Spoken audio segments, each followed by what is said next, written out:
Hồi về linh sắc mèo tôn ni ông thầy đu dầu thọ quy căn lên nó lại tua lăng mô tin lại ru có ý tuy thấy suy lưu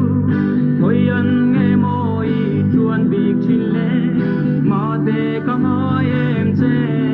vắt môi ăn tin lại đó adam mà nó lâm toang tung ăn hằn in tông ila đi cu tê ô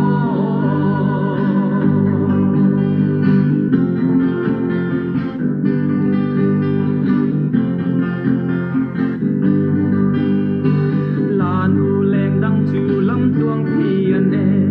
ăn leng bia lăn phong lại suy thăng vã nè mà sẽ kỳ giống cả hối vái si chi